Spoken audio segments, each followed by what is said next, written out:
Hello, my name is Hannah Blum, and I am applying for the position of head counselor at the Summer Music Institute at Western Illinois University.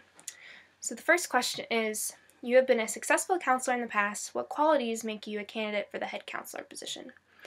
I think all of the qualities that I've gained that would make me a successful head counselor, I've gained through being the president of Mu Phi Epsilon.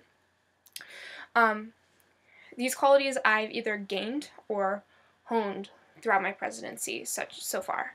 The first being the fact that I get along with most people, which comes down to being just a good listener. It,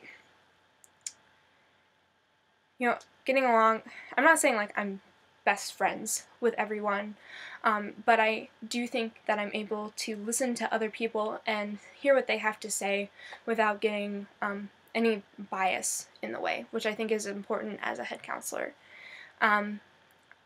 Also, because I'm a good listener, I'm also gotten a lot better at conflict resolution through Mu Phi, because generally when there's some sort of conflict between people, they just need to be heard. So sometimes the easiest way to get rid of a conflict is to just listen to two people, or somebody who has a problem with you, listen to them and have them explain why they're upset.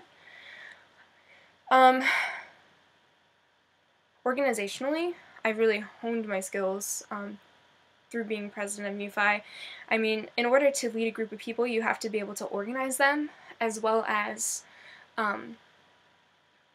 continue being organized with yourself, because if you're unorganized, you can't focus as much as you can on the group of people you're trying to lead. Another quality that I have is I'm good at setting goals and setting up the steps to reach those goals. For example, our chapter of Mu Phi had some organizational issues, so I kind of broke it down to several categories, saying, okay, so our handbook needs to be updated, our bylaws need an update, our officer and chair people don't know like 100% what they're supposed to be doing, so we need to set up their procedures and standards and put them into binders.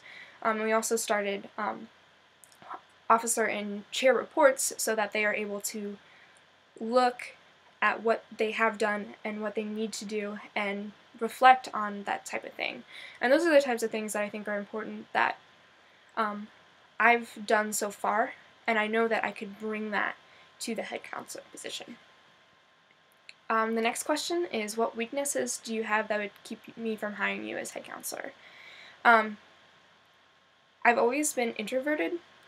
It's something that I've definitely grown out of a little bit, or I'm able to go past that, especially now that I'm very comfortable here at Western. And I'm really gotten a lot better at speaking up when something I don't think is right is happening. I talked about conflict resolution in the last question, but I'm still working on that. I mean, at the beginning of the semester, I feel like I went from having no schools in those kinds of situations to having some. When I said I want to get along with everybody, I want to be everybody's friend, and I don't like to, be the heavy. And I think that being president for Mu Phi has given me the opportunity to work on that. And I've gotten so much better at, telling people, hey, maybe you shouldn't be doing that. Another weakness that you could say I have is communication, and I think this is two things. One, it takes me several tries to convey everything that I want to say. I'm very good about writing everything down. Like, for example, I've looked at the questions and I've written everything down so that I know what I want to say and where I want to say it. So that's one way that I've gotten better at that. Another thing is, a lot of times my mind moves faster than my mouth. And so that's something, just through public speaking, doing more in leadership roles through Mu Phi, more leadership roles through NAFME, and speaking in front of people, that I've gotten a lot better at. The next question, why do you think that people come to the Institute at Western Illinois University, and how can you enhance their experience here? I think there's two big reasons that people come to SMI. The first being they want to learn more about Western. Excuse me. It's a recruiting tool. I saw that really over a tour. We're pushing the summer music camps to get people on campus to look at Western and to learn more about the music program so that they will want to come here eventually. I think that's something we could do better through the summer music camps is maybe selling all of Western better. If we can get them to come to campus, that's the first battle, but we could also educate them about how things work on campus. Perhaps we could work with the admissions office and maybe set up campus tours so people can look at campus, especially high school students, and maybe spend more time at the rec center just because it's such a nice building, and I think it really shows what Western, one of the things outside of the music department that Western has to offer. I think the second reason why people come to the Summer Music Institute is to learn more about music, obviously, because they're coming to a music camp. I think something that would really help in the aspects of music is getting counselors more involved with the music making. I mean, that's not our primary job here. Our primary job is to ensure the campers are safe and make sure that they are, the campers' well-being is being taken care of. But I think because we're music students here at Western for the most part, we could help facilitate between the professors and the students. Because I know sometimes I have to listen to what Mr. Vanna tells me and then think, okay, he's saying this, but what he really means is this. So that's definitely one thing that we could help with. And personally, I mean, I've only been counselor for 1 year, but I spent a lot of time just sitting in the office. And I think, we had a really great team last year, so we were able to have all that downtime because we worked so hard at the beginning that we had everything done by the last week. And I think that, especially me, being a music education major, wanting to become a music educator, I could learn just as much as the students if I go to the sessions. So that would be something if I were a head counselor and there are people sitting around in the office or sitting around in the counselor's lounge, say, hey, maybe you should go sit in on a session, or maybe you could help the faculty in some way. Right, the next question is, what are the duties of the head counselor? I think, first and foremost, they are to lead the other counselors by setting a positive example, organizing the counselors by creating a schedule, which is something I think I would be really good at. We also give out meds, kind of working with the campers on that higher level where kind of have that extra responsibility. I think we act as the liaison between the assistant camp director and the counselors. It's kind of like when we're on tour and, Dr. Fansler and Dr. Thomas don't really need to answer the questions, when is lunch, and like, what are we playing, that type of thing. That's, I feel like a lot of times the head counselors are able to fill that role like a graduate assistant. You don't have to, we can answer the sillier questions, quote unquote, that the regular counselors have. And I think our biggest responsibility is that we have more responsibility. By doing all of those things, and also by doing all those things. Yeah. Alright, so the next question, what are the job duties of the counselors? How would you equally and fairly distribute the job duties? Being a counselor last year, I really liked the way that Holly and Zach organized everything. I thought it worked really well. I have a few tweaks, but this is generally how I would distribute the job duties. I liked how each week there was a schedule that was set up, and each person was assigned jobs according to that. So some of the job duties are keys, the person who goes around and opens the doors, make sure that people are, professors can get in the rooms, students can get into the rooms.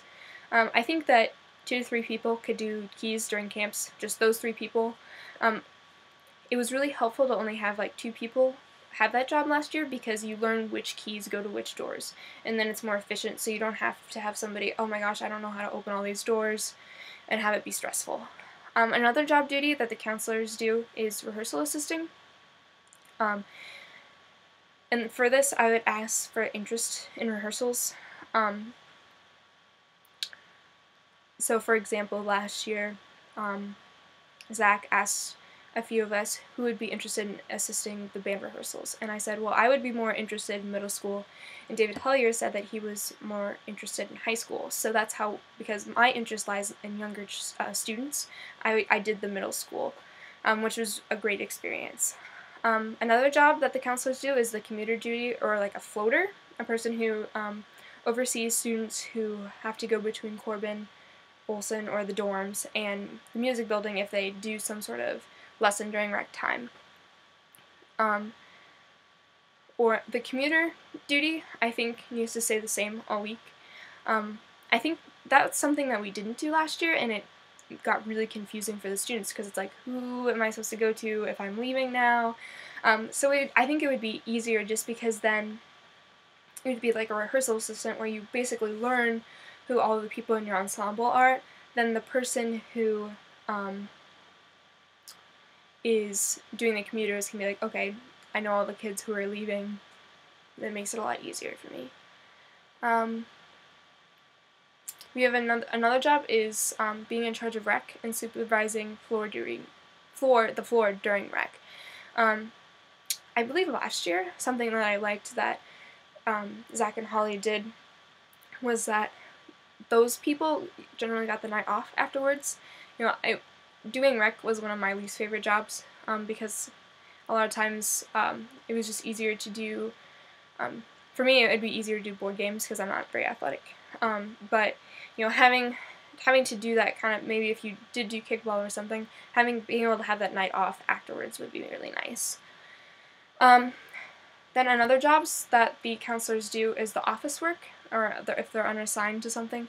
And I think that as I've stated before, I'd be really good at finding, alright, here are the goals that we need to complete, and here are the things, this is how we're going to reach these goals.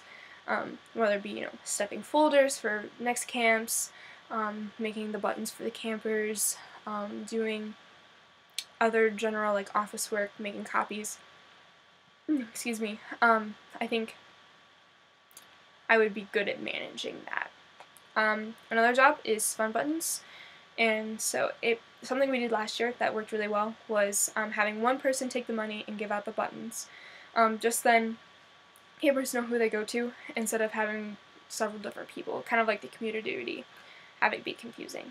Another thing the counselors do is run registration, and I think that it's important that we all have the same job. We have the same jobs for registration at all the registrations, just so we can learn how to do one thing and then be very proficient at that. And then overall, you know, the duty of the counselors is to make sure that the campers are safe and healthy. You know, whether they, you know, make sure that they're traveling in groups, and you know, if there's some sort of conflict, help resolve that. That's, you know, where, you know, the people who are always watching them and making sure that they're safe. And I think that's something that our camp does really well, is that, you know, there's a lot of supervision to make sure that the campers stay safe. Alright, the next question is, two counselors are not getting along because two of the male counselors, or female counselors, sorry, could be pursuing the same female counselor romantically, and it's negatively affecting staff morale. And then, how would you handle this situation? First, I think, after talking to both of them, you know, try to gently remind both of the counselors who are pursuing this other counselor that it's inappropriate to, you know, have these workplace romances, unless they've come in to camps in a relationship. You know, that's different, but you know, we aren't supposed to show that. We're supposed to be very professional, especially in front of the campers. Another thing that I mean, if it's negative, if these two counselors are really butting heads over this, I would really make sure that that these two counselors are split as much as possible. So we'll make sure they're not working rec together, or they're not doing the rehearsal assisting together, or they aren't stuck in the office together. Maybe make sure they both have the space that they need, so that they don't like want to hurt each other and butt heads some more. And I think that's how I'd have to handle it. I mean, it's difficult because you can't tell people, hey, you can't feel that way. But I mean, especially if it's a conflict where they're working together and they're like nagging at each other the whole time, really separating them, I think, would be the best way to handle this. The next question is, what are some things that you would be watching for while being head counselor at Summer Music Institute? One thing I'd be looking out for with the campers is homesickness. Especially in the middle schoolers, we had a example of this last year, and I think it was really, and she mostly needed somebody to listen to her. And, as I said before, I think I'm a good listener, and I could really empathize being in a new situation and being homesick, and be able to listen to her was really helpful, and that's what she needed. Another thing I would be looking for would be good nutrition. I know last year we had several, especially the high school students, weren't drinking enough water, and it was really warm outside, so they were feeling sick. And that's, making sure that their health is well. Also, I wanted to we also have to make sure that they're eating balanced meals, that they're not just eating candy bars and Pop-Tarts at every meal. Make sure that they're drinking plenty of water, making sure they're getting enough healthier food items. Another thing I'd be looking out for is counselor attention, like the previous question. And I mean, as I said before, I would make sure that these two people aren't working together. Maybe if if a counselor is feeling, just kind of getting burnt out, being run down, giving them a few minutes themselves, if they need that time to maybe go practice for a little bit, or if they need to go just take a walk. Even if it's not their time off at that point, I mean, encouraging them to take a few minutes for themselves, because I know personally, I think that would probably be one of my biggest challenges is being around people all the time. Personally, I need to recharge by myself generally, because I'm introverted. And also, with counselor attention, I think that giving them an ear to talk to, like, oh, this person is just getting on my nerves and yada yada yada, if they're able to get that off their chest, maybe that'll help them kind of move past that. Alright. This question. Okay. What would you do if a camper told you that she was going to kill herself before the end of the night? First and foremost, I would stay with that camper until talk to her, try to tell her, you're not alone. If she's, maybe stuck in her room, ask if I can see her, if she would come out and talk to me. But just kind of keep her talking and try to communicate with her as much as possible.